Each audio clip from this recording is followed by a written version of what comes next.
ਅੱਜ जी मैं इन्हां दे दिल दे मौसम दी हवावां च एक शायरी दी सरसराहट देखी आ ते बस उन्होंने महसूस किया जा सकता, अल्फाज विच बयान नहीं किया जा सकता। तो मैं उर्दू होती सी पर उर्दू जबान हुण दोबारा सीखने की कोशिश करांगा 40 साल बाद। मैं पंजाबी में ज़्यादा लिखदा पर 2 शेर उर्दू दे, उस तो बाद एक पंजाबी गज़ल।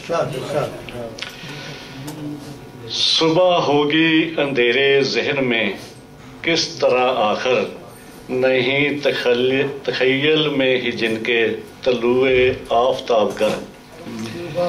ना ज़ौक़े दहर की है आरज़ू, ना तिश्नगी इखलास की, रहा एतमाद क्यों खुद पे नहीं, ज़ाहिर तबीयत तेरी नहीं। किसे में साज दी ज्यों तार ते उंगल धरी होवे, किसे में साज दी ज्यों तार ते उंगल धरी होवे, छुआए होंठ तां लगा जिमें ओ बंसरी होवे। नजर खामोश है पर फिर भी कुछ आख दी जापे, कदे हाँ सोचदा शायद ए उसदी सहमति होवे।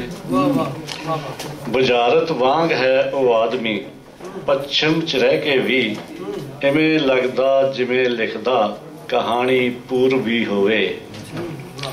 बदलदा विकसदा जीवन अगर भाउंदा नहीं उसनों, तां जाहिर है कि उसदी सोच दे विच ही कमी होवे।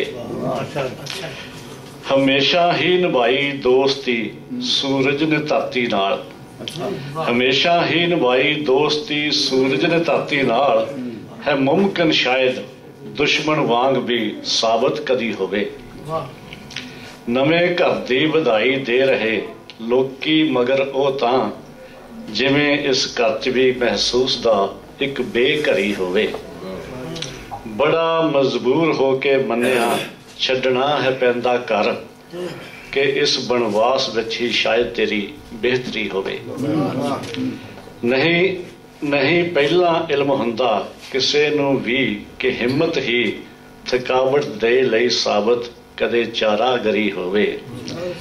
क्यों सोचा कि बदले आदमी ओ मानता अपनी, क्यों सोचा कि बदले आदमी ओ मानता अपनी, नजर उसदी शायद ए धारना, नजर उसदी शायद धारना एक कुदरती होवे। शुक्रिया।